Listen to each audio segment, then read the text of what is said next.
বাজারে ভারতীয় রেমন গ্রুপের প্রায় 14,280 কোটি রুপির মূলধন রয়েছে। এই গ্রুপের চেয়ারম্যান ও ব্যবস্থাপনা পরিচালক গৌতম সিংহানিয়ার নামটির সঙ্গে অনেকেই পরিচিত, তবে তার বাবা বিজয়পথ সিংহানিয়ার সম্পর্কে কম মানুষই জানেন। ভারতীয় গণমাধ্যমগুলোর বরাতে জানা যায়, বিজয়পথ সিংহানিয়াই ছিলেন একসময় পুরো রেমন সাম্রাজ্যের প্রধান। শুধু তাই নয়, মুকেশ আম্বানি, গৌতম আদানি সহ ভারতের অন্যান্য সুপরিচিত বিলিয়নিয়ারদের চেয়েও একসময় ধনী ছিলেন তিনি। কিন্তু বিপুল অর্থবিত্তের মালিক সেই বিজয়পথ এখন একটি ভাড়া বাসায় কোনো রকমে দিনাতিপাত করছেন। জানা যায়, একসময় কোম্পানির সব শেয়ার পুত্র গৌতম সিংহানিয়ার নামে লিখে দিয়েছিলেন বিজয়পথ সিংহানিয়া। দুর্ভাগ্যবশত এরপরই পুত্রের সঙ্গে তার বিবাদ শুরু হয়ে যায়। এটাই ছিল বিজয়পথের পতনের সূচনা। একসময় পিতা পুত্রের সম্পর্ক এতটাই খারাপ হয়ে যায় যে বাবাকে বাড়ি থেকে বের করে দেন গৌতম সিংহানিয়া। ভারতীয় গণমাধ্যম ডিএনএ জানিয়েছে, অল্প বয়স থেকেই পারিবারিক নানা কলহের মধ্যে জড়িয়ে পড়েছিলেন বিজয়পথ সিংহানিয়া। তার বাবা এলকে সিংহানিয়ার হাত ধরেই প্রতিষ্ঠিত হয়েছিল রেমন গ্রুপ। কিন্তু বাবার মৃত্যুর পর কিছুদিন রেমন গ্রুপের ব্যবসা সামাল দিয়েছিলেন বিজয়পথের চাচা গোপাল কৃষ্ণ সিংহানিয়া।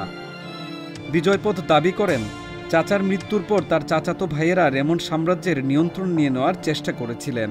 তবে সেই সমস্যা সামাল দিয়ে 1980 সালে রেমন্ডের চেয়ারম্যান হন বিজয়পথ। এরপর সবকিছুই ভালোভাবে চলছিল। শুধুমাত্র পশমি কাপড়ের প্রস্তুতকারক থেকে একসময় কৃত্রিম কাপড়, ডেনিম, ইস্পাত এবং সিমেন্ট উৎপাদনেও কোম্পানির ব্যবসাকে সম্প্রসারণ ঘটান তিনি। দুই পুত্র বড় হয়ে যাওয়ায় 1998 সালে তাদের মধ্যে কোম্পানি ভাগ করে দেওয়ার পরিকল্পনা করেন বিজয়পথ।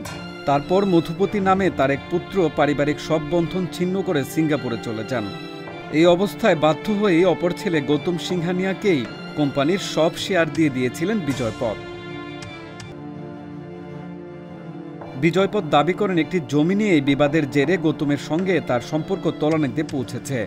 এই বিবাদের জেরেই তাকে বাড়ি থেকে বের করে দেন গৌতম। বিজনেস টুডেকে দেওয়া এক সাক্ষাৎকারে বিজয়পথ জানিয়েছেন, বর্তমানে তিনি একটি শালীন জীবনযাপন করতেও সংগ্রাম করছেন। এদিকে বিজয়পথের ছেলে গৌতম সিংহানিয়া প্রায় সময়ই তার বিলাসী জীবনযাপনের জন্য খবরের শিরোনাম হন। এই ধরনের জীবনযাপনের জন্য সাম্প্রতিক সময়ে সামাজিক যোগাযোগ মাধ্যমও সেন্সেশনে পরিণত হয়েছেন গৌতম সিংহানিয়া।